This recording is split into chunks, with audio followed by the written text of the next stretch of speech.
Hello everyone's, आज आपण पाहणार आहोत lecture number 10 chemical thermodynamics Clapeyron Clausius equation. Lecture number 9 मध्ये आपण क्लेप्रॉन इक्वेशन्स बघितलेलं होतं. तर according to Clapeyron equation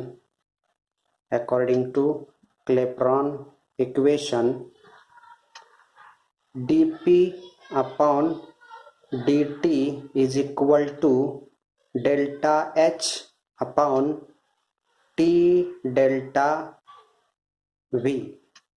equation number 1, this is a Clapeyron equation आणि हे क्लेप्रॉन इक्वेशन आहे. But change in enthalpy delta H is equal to LV.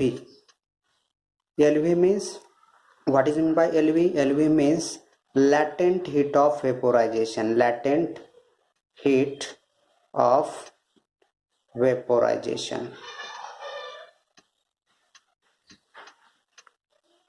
Delta V, change in volume, is equal to molar volume of vapor minus molar volume of liquid. V means molar volume of vapor. VL means molar volume of liquid. T means temperature. T means काय याच्यामध्ये temperature आहे. But molar volume of vapor is very greater than molar volume of liquid. Equation 1 can be written as dp upon dt is equal to LV. Delta H ची value काय आहे? LV आहे. T and change in volume is equal to molar volume of vapor minus molar volume of liquid. Equation number 2. But the molar volume of vapor is very greater than molar volume of liquid, means molar volume of liquid is negligible.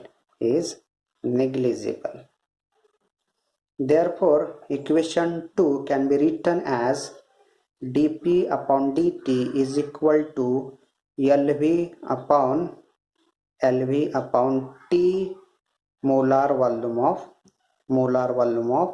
vapor. Equation number 3. According to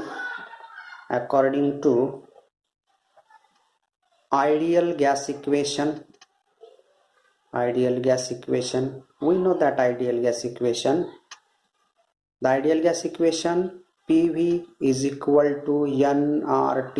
P means pressure of gas, V means volume of gas, N means number of moles, R means gas constant 8.314 joule per Kelvin per mole. T means temperature.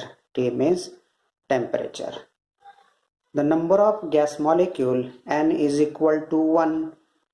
Therefore PV is equal to RT and the volume is equal to molar volume of vapor.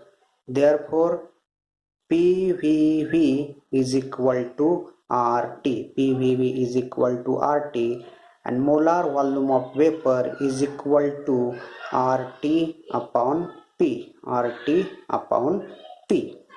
तर या ठिकाणी आपल्याला molar volume of वेपरची value या ठिकाणी मिळालेली आहे. Put the value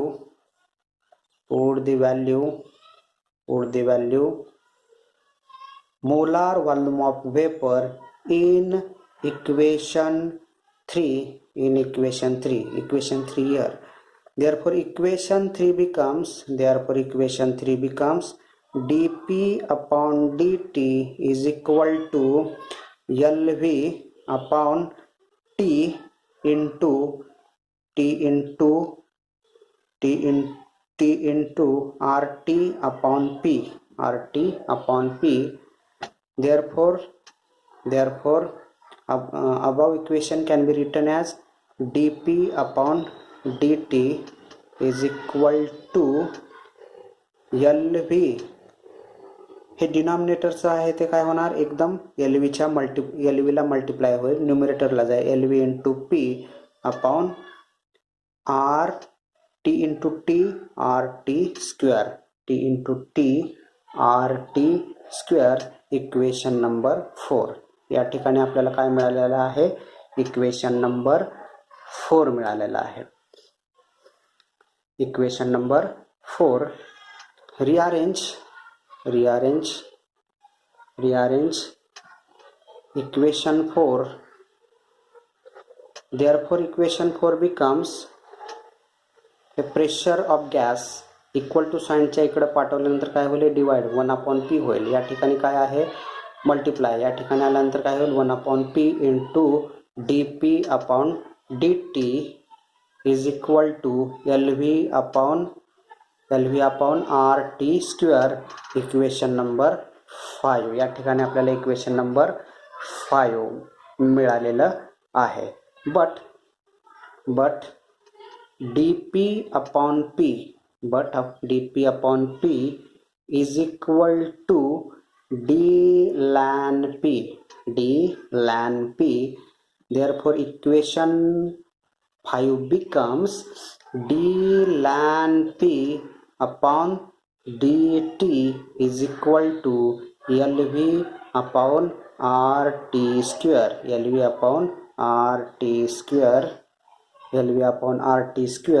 Equation number 6 is known as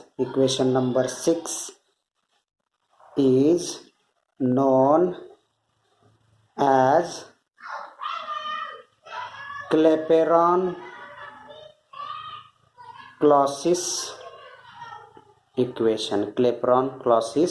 equation. Another form of Clapeyron-Clausius equation.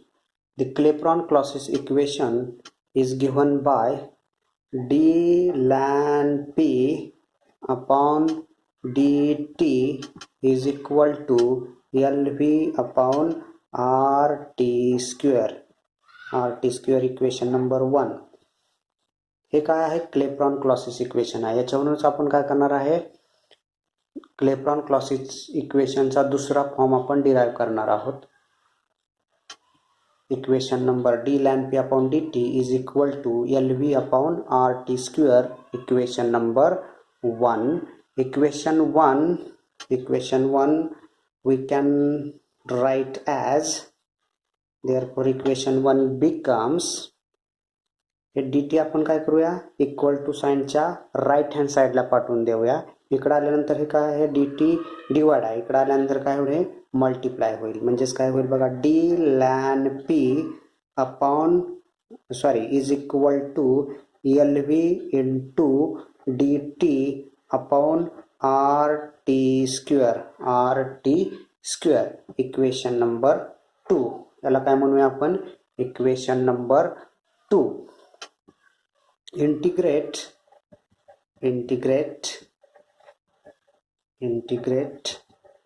equation 2. Therefore equation 2 becomes d ln P integrate P1 to P2 is equal to LV upon R integrate T1 to T2 dt upon T square. Therefore above equation becomes d ln P means ln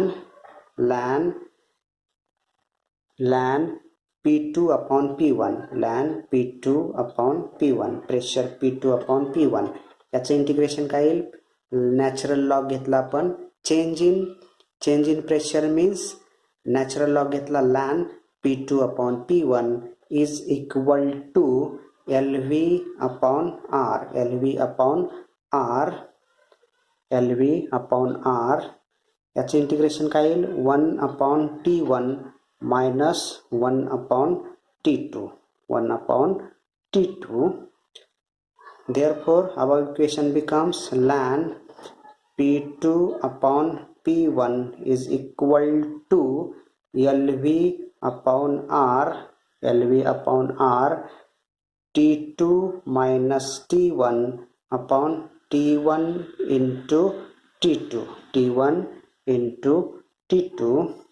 Equation number 3, equation 3,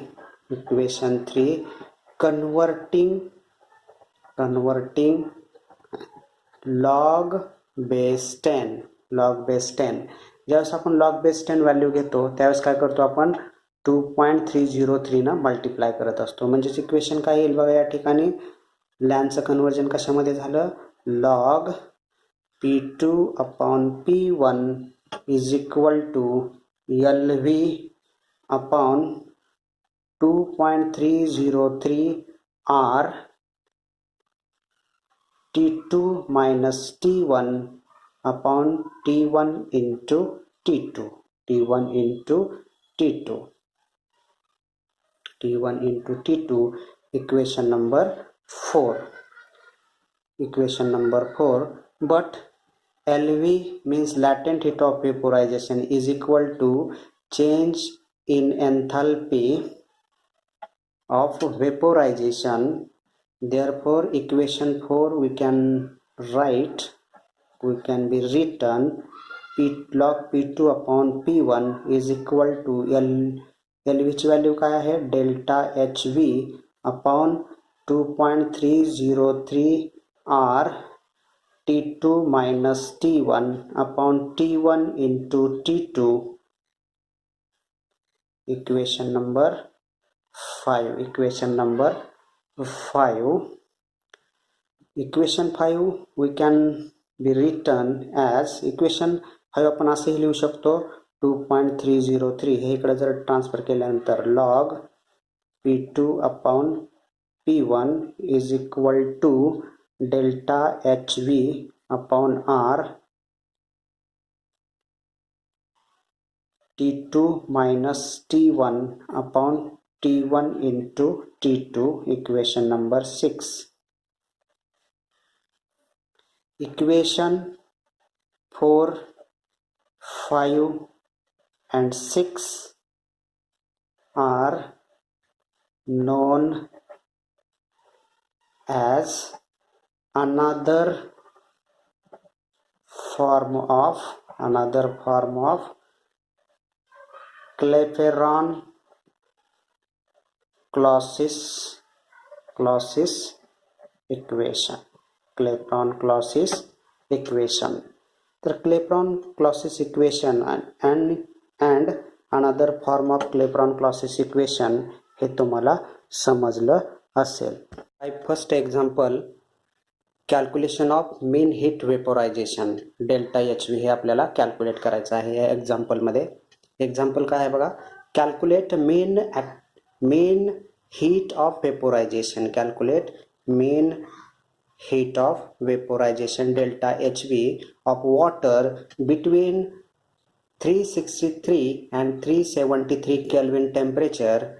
The vapor pressure of water are 0.706 into 10⁵ Newton per meter square at 363 Kelvin temperature and 1013 into 10⁵ Newton per meter square at 373 Kelvin temperature. Gas constant दिलेला आहे R is equal to 8.314 joule per kelvin per mole. तर याच्यामध्ये काय calculate करायचं आहे, mean heat of vaporization of water delta HV is equal to question marks. तर काय काय दिलेलं आहे याच्यामध्ये, व्हॅल्यू काय काय दिलेले आहेत, गिव्हन व्हॅल्यू टेम्परेचर दिले T1 इज इक्वल टू या ठिकाणी 363 केल्विन दिलेला आहे. त्यानंतर T2 या ठिकाणी दिलेला आहे 373 केल्विन या ठिकाणी दिलेला आहे. त्यानंतर या ठिकाणी दिलेला आहे प्रेशर दिलेला आहे, vapour pressure of water is equal to 0.706 into 10 raised to 5 Newton per meter square at 363 kelvin दिलेला आहे बरोबर. म्हणजे टेम्परेचर हे काय आहे T1 टेम्परेचर आहे. त्यानंतर प्रेशर P2 या ठिकाणी दिलेला आहे 1.013 into 10 raised to 5 newton per metre square at 373 kelvin. म्हणजे हा टेम्परेचर या ठिकाणी काय आहे T2 आहे बरोबर.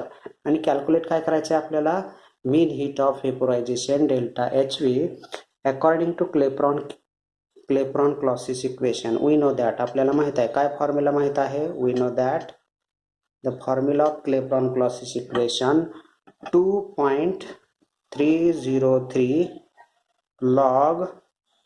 log P2 upon P1 is equal to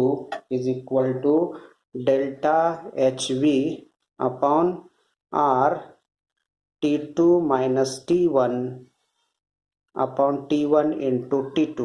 हा फॉर्म्युला आपल्याला माहित आहे. तर हा फॉर्म्युला माहित आहे तर या फॉर्म्युल्यामध्ये आपण पूर्ण व्हॅल्यू ठेवूया. 2.303 log P2 ची व्हॅल्यू काय या ठिकाणी येत आहे 1.013 into 10 raised to 5 upon 0.706 into 10 raised to 5 is equal to delta HV हा कॅल्क्युलेट करायचा आहे. R ची व्हॅल्यू 8.314 आहे बरोबर. T2 ची व्हॅल्यू 373 मायनस 363 आहे डिवायडेड बाय 363 into 373 बरोबर. तर आपण यामध्ये पूर्ण व्हॅल्यू ठेवलेले आहेत. तर या ठिकाणी बघा काय होईल हे काय होईल कॅन्सल होईल 10 raised to 5 2.303 लॉग याचं जर डिवायडेशन केलं तर काय मिळेल आपल्याला व्हॅल्यू 1.435 लॉग. आणि ही पूर्ण व्हॅल्यू काय करायचे डिवाइड करायची. ही डिवायडेशन केल्यानंतर 1.435 येईल is equal to delta HV upon 8.314 याच्यातनं हे मायनस केल्यानंतर 10 येईल 363 into 373 या ठिकाणी येईल इज इक्वल टू मी या ठिकाणी लिहितो is equal to 2.303 into log 1.435 चा लॉग किती असतो 0.1568 असतो. हे तुम्ही कॅल्क्युलेट करा. हा लॉग याचा जर आपण लॉग घेतला तर हा लॉग त्याचा येईल is equal to delta HV upon 8.314 into 10 upon 360 into 373 बरोबर. तर आपल्याला डेल्टा HV कॅल्क्युलेट करायचा आहे. तर काय करावं लागेल डेल्टा HV कॅल्क्युलेट करायचं असेल तर काय करावं लागेल बघा. ह्या पूर्ण कशा आहेत क्रॉस मल्टिप्लिकेशन आहे. याच्या खाली 1 असतं याच्या खाली काय असतं 1 असतं. हे ह्याला क्रॉस मल्टिप्लाय होईल म्हणजेच या ठिकाणी 10 येईल.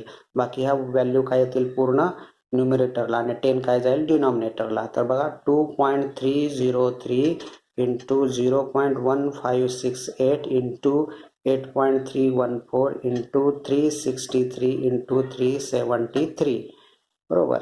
ही पूर्ण मल्टिप्लाय करायचं आणि त्याला डिवाइड 10 ने करायचं.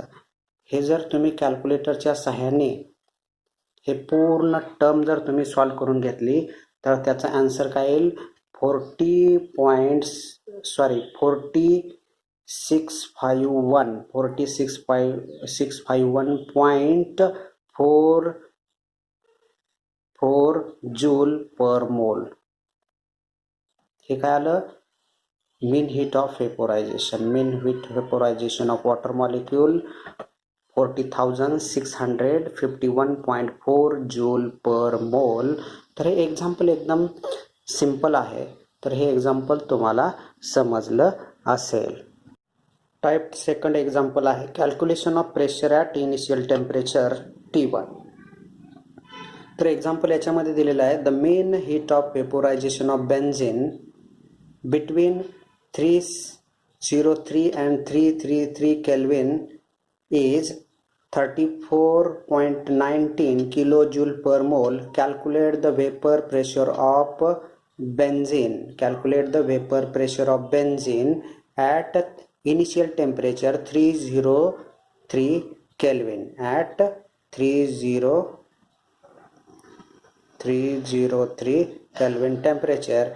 If that 333 Kelvin is pressure 0.52 into 10 raised to 5 Newton per meter square. म्हणजे टेम्परेचर फायनल टेम्परेचरचा आपल्याला प्रेशर दिलेला आहे. म्हणजेच या ठिकाणी P2 ची व्हॅल्यू दिलेली आहे. P2 ची व्हॅल्यू किती दिलेली आहे या ठिकाणी बघा 0.52 into 10 raised to 5 newton per metre square दिलेला आहे. बरोबर. म्हणजे टेम्परेचर T1 किती आहे 303 केल्विन आहे आणि टेम्परेचर T2 किती आहे 333 केल्विन आहे. म्हणजे हा जो प्रेशर आहे तो कुठला आहे 333 केल्विन टेम्परेचर 2 वाला हा प्रेशर आहे आणि या टेम्परेचरचा प्रेशर आपल्याला या ठिकाणी कॅल्क्युलेट करायचा आहे. तर डेल्टा HV म्हणजे mean heat of vaporization of benzene. हे कशाचा बेन्झिनची mean heat of vaporization of benzene is equal to 34.19 या ठिकाणी दिले आहे 34.19 किलो जूल पर मोल ही व्हॅल्यू दिलेली आहे. आणि ही जर व्हॅल्यू आपण जूलमध्ये कन्वर्जन केलं तर काय येईल 34190 3 डेसिमल 1 2 3 या ठिकाणी 0 येईल आणि 1 डेसिमल पुढे जाईल म्हणजेच 34,190 जूल पर मोल ही जूलमध्ये त्याचं कन्वर्जन किलो जूलचं कन्वर्जन हे जूलमध्ये आपण केलेलं आहे. तर formula we know that Clapeyron Clausius equation आपल्याला सर्वांना माहित आहे. तर क्लेप्रॉन क्लॉसियस इक्वेशन काय आहे we know that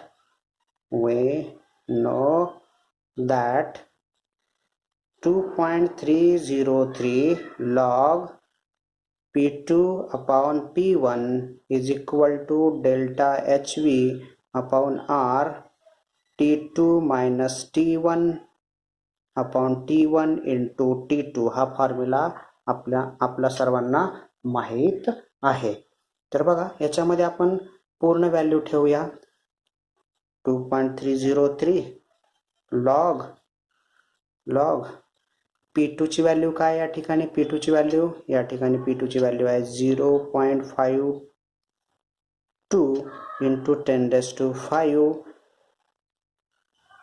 divided by P1 आपल्याला कॅल्क्युलेट करायचा आहे is equal to heat of vaporization of benzene mean heat of vaporization of benzene 34,190 upon 8.314 into T2 किती आहे या ठिकाणी T2 या ठिकाणी दिलेला आहे T2 ची व्हॅल्यू किती आहे या ठिकाणी 333 minus 303 upon 303 into 333. तर हे आपण इक्वेशन रिअरेंज करू शकतो. रिअरेंज कसं करणार log 0.52 into 10 raised to 5 upon P1 is equal to हे आपण इकडे ट्रान्सफर करूया 34,190 upon 2.303 into 8.314 into 30 upon हे याच्यातनं मायनस केल्यावर 30 येईल 303 into 333. हे तुम्हाला इथपर्यंत सर्वांना समजलं असेल. तर नेक्स्ट बघूया आपण हे कसं आहे डिवाइड म्हणजेच आपण याला दोन्हीला जर आपण लॉग दिला तर हे काय होईल मायनस येईल या ठिकाणी. म्हणजेच कसं लिहू शकतो याला आपण हे इक्वेशन आपण कसं लिहू शकतो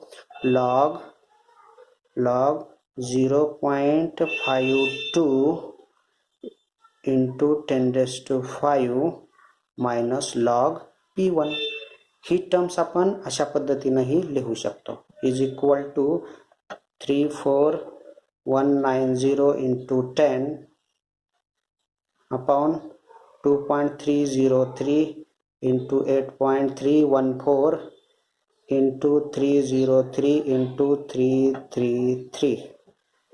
बरोबर. आता याच्यामध्ये याचा जर आपण लॉग पाहिला, तर लॉग काय येईल याचा? बघा, याचा लॉग काय येईल? 0.52 इंटू 10⁵. याचा जर आपण लॉग पाहिला तर लॉग काय येतो याचा? 4.716 येतो, बरोबर. Minus log P1 is equal to ही जर पूर्ण टर्म आपण कॅल्क्युलेटरच्या सहाय्याने जर आपण सॉल्व केली, ही पूर्ण टर्म्स, बरोबर, ही पूर्ण टर्म्स आपण कॅल्क्युलेटरच्या सहाय्याने जर सॉल्व केली तर त्याचा आन्सर काय येईल? तर आता मी ती कॅल्क्युलेटरच्या सहाय्याने सॉल्व केलेली आहे, ते तुम्ही ही पूर्ण टर्म्स करून पाहिजे.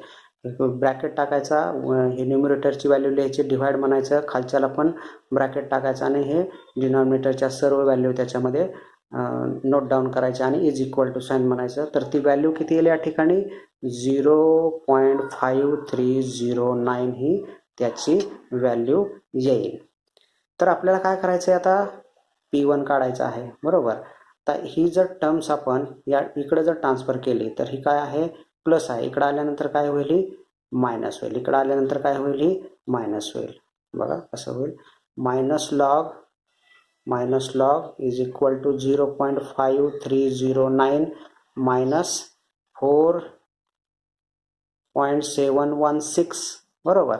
आता या ठिकाणी आपण काय करूया? सगळ्यांचे साईन चेंज करू शकतो आपण. याला प्लस करूया आणि मग याला काय होईल? हे मायनस होईल. म्हणजे कसं लिहू शकतो आपण? या ठिकाणी P1 आहे, log P1 is equal to 4.716 minus 0.5309, बरोबर. तर या ठिकाणी 4.716 मायनस 0.5309 हे जर आपण ह्याच्यातनं हे मायनस केल्यानंतर व्हॅल्यू काय येईल बघा? 4.1851. हे कॅल्क्युलेटरमध्ये तुम्ही कॅल्क्युलेट करून पाहायचं आहे. लॉग P1 आलं, बरोबर. आता याचा जर आपल्याला लॉग काढायचा असेल तर याचा काय घ्यावा लागेल? अँटी लॉग घ्यावा लागेल. म्हणजेच काय येईल बघा? P1 is equal to anti log.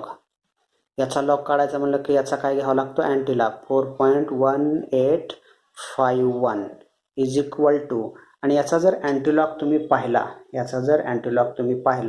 तर अँटीलॉग याचा किती येतो बघा? P1 इज इक्वल टू, तुम्ही कॅल्क्युलेटरमध्ये शिफ्ट लॉग म्हणायचं. शिफ्ट लॉग म्हणायचं आणि ही व्हॅल्यू काय करायची? त्या ठिकाणी टाईप करायची. त्यानंतर इज इक्वल टू साईन म्हणल्यानंतर तुम्हाला आन्सर दिसेल. आन्सर काय येईल बघा? P1 is equal to 0.153 into 10⁵ newton per metre square.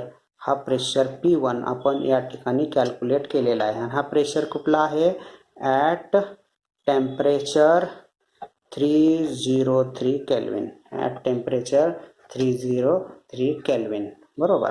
हा आपण इनिशियल टेम्परेचरचा प्रेशर P1 हा या ठिकाणी कॅल्क्युलेट केलेला आहे. तर आपण या लेक्चर नंबर 10 मध्ये 2 टाईपचे एक्झाम्पल बघितले. नंबर वन टाईप्स बघितला, calculation of mean heat of vaporization, आणि सेकंड बघितलं calculate the initial pressure at initial temperature. तर असे 2 प्रकारचे एक्झाम्पल आपण याच्यामध्ये बघितलेले आहेत. आणि याच्यासोबतच आपण क्लेप्रॉन-क्लॉसियस इक्वेशन बघितलेलं आहे. त्यानंतर अनादर फॉर्म ऑफ क्लेप्रॉन-क्लॉसियस इक्वेशन आपण पाहिलेलं आहे. तर हे लेक्चर नंबर आणि हे एक्झाम्पल पण तुम्हाला समजलं असेल. तर लेक्चर नंबर 10 केमिकल थर्मोडायनामिक्स आपण या ठिकाणी स्टॉप करत आहोत. थँक्यू.